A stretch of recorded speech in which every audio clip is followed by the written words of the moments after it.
अस्सलाम वालेकुम नाज़रीन। मैं हूं आपका होस्ट ज़ुहैब आरिफ और आज मुझे मीरपुर ज़ात कश्मीर इस वक्त हमारे साथ यहाँ पे मुस्लिम लीग नून के एक बड़े अजीम कारकुनान में से कारकुन मौजूद है। इनसे हम बात करते हैं। सर क्या नाम है आपका? जी चौधरी परवेज़ अख्तर।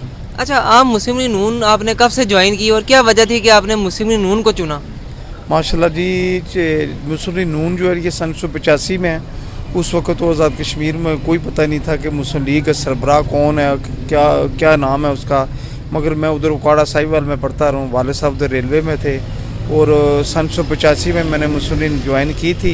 उस वक्त मियाँ नवाज शरीफ जो है सूबाई असम्बली के वज़ीर ख़जाना थे। अच्छा, ये बताएं कि अभी चंद रोज़ कबल मीरपुर में मुस्लिम लीग नून का कन्वेंशन हुआ, ठीक है, इधर निजी होटल में, और उसमें साबिक़ वज़ीर-ए-आज़म आज़ाद रियासत जम्मू कश्मीर राजा फ़ारूक हैदर खान साहब और जनरल सेक्रेटरी मुस्लिम लीग नून तारिक फ़ारूक साहब आए। इन्होंने शिरकत की।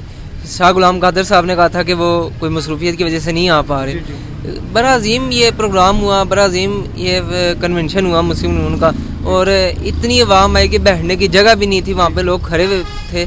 क्या कहना चाहेंगे इतने अजीम ये कन्वेंशन के हवाले से? ये ज़ुहैब साहब आपने माशाल्लाह बहुत अच्छा सवाल किया है। ये इसमें खुशी की बात है कि जहाँ भी कायदे पाकिस्तान मियाँ नवाज शरीफ की तस्वीर दीवार के साथ होते थे, कारकुन बड़े शौक से देखते हैं आके।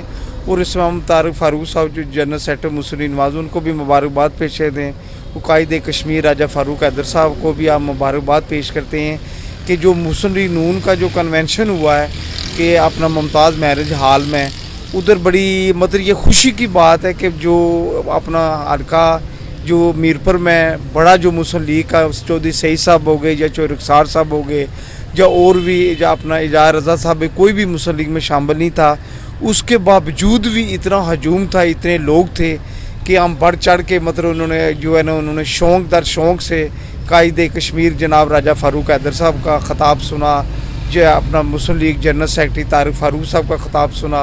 वो सबसे जो मेन मसला वो कायदे पाकिस्तान मियाँ नवाज शरीफ के सिपाही और जानशीन है। और जब भी कायदे पाकिस्तान मियाँ नवाज शरीफ इस धरती में कायम व दायम में इसी तरह इंशाल्लाह दर शौक़ रहेगा। अच्छा, इस प्रोग्राम में तारिक फ़ारूक साहब जनरल सेक्रेटरी, उनका कहना था कि कारकुनान की इज़्ज़त हमसे और हमारी इज़्ज़त कारकुनान से है। आप उनके इस जुमले को किस तरह देखते हैं? उन्होंने बहुत अच्छा जुमला कहा कि देखें ना कि कारकुन जो है ना, ये एक समुंदर होता है, समुंदर की कोई किनारा नहीं होता। तो कारकुन भी जो होते हैं ये भी समुंदर ही हैं। अगर कारकुन होंगे तो हमारे अपने जो है लीडरों की भी इज़्ज़त होगी। अगर कारकुन ही नहीं है तो लीडर फिर क्या कहते हैं, स्टेज पे खाली बैठ के क्या करेंगे। इसलिए जितने भी मतलब कारकुन पंडाल में बैठेंगे, इतने जो हमारे कैंडिडेट होंगे हल्का 6 के या 7 के या कोई भी हों, वो बढ़ चढ़ के मतलब इस जो तकरीरें करेंगे और उनको खुशी होगी। इसलिए तारिक फ़ारूक साहब का मैं जो अपना जो है बयान जो लाइक करता हूँ, पसंद करता हूँ। और ये उनका वाकई ये 100% ये अपना जो है ना जवाब है कि कारकुन है तो हम हैं, अगर कारकुन है तो कुछ भी नहीं। अच्छा, ये बताएं, जैसा इस कन्वेंशन में जो मीरपुर आज़ाद कश्मीर की जो क़यादत है, जिनमें चौधरी सईद साहब, चौधरी रुखसार साहब ये नहीं आए, इनकी शिरकत नहीं हुई, जबकि मुजफ्फराबाद से साबिक़ वज़ीर-ए-आज़म राजा फ़ारूक हैदर खान साहब ट्रैवल करके आए, बिम्बर से जनरल सेक्रेटरी तारिक फ़ारूक साहब ट्रैवल करके आए। ये जो मीरपुर की क़यादत है, जिनमें चौधरी सईद साहब, चौधरी रुखसार साहब और इसके अलावा अपोजिशन लीडर जो हैं अब्दुल रज़ाक साहब, ये नहीं आए। आप क्या समझते हैं, क्या वजह थी कि इन्होंने शिरकत नहीं की? क्या मुस्लिम लीग नून 2 हिस्सों में तकसीम हो चुकी है? नहीं, ये जो सवाल आपने किया ये तो खैर अंदरूनी मामलात होते हैं जो पाकिस्तान में बड़े बड़े जो कम से कम 10, 15, 20 करोड़ ला के जो अपने सीटें निकालते हैं, उनको भी अंदरूनी मामलात का सही पता नहीं होता। तो और अपना ज़ुहैब साहब, हम तो ये कारकुन हैं, कायदे पाकिस्तान मियाँ नवाज शरीफ के जानशीन हैं, सिपाही हैं।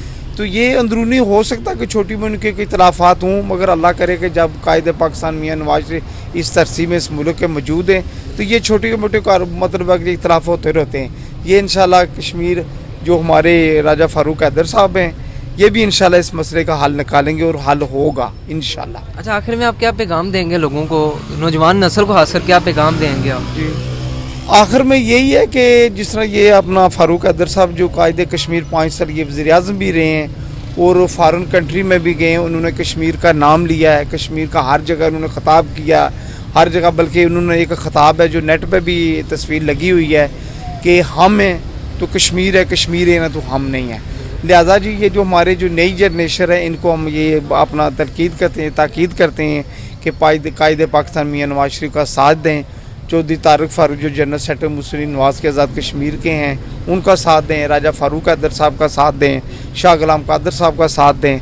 दूसरा कि जो हमारे नज़रियाती कारकुन हैं, मुझे थोड़ा सा मैं अपनी ज़ात पर भी मैं जाऊँ कि मुझे थोड़ा दुख भी है कि मैं 1985 से मतलब नज़रियाती कारकुन हूँ, कायदे पाकिस्तान मियां नवाज शरीफ का जानशीन हूँ, मगर है कि मुझे उस मतलब है कि जमात में रहते हुए आज तक कोई इस किस्म का कुछ सिला नहीं मिला।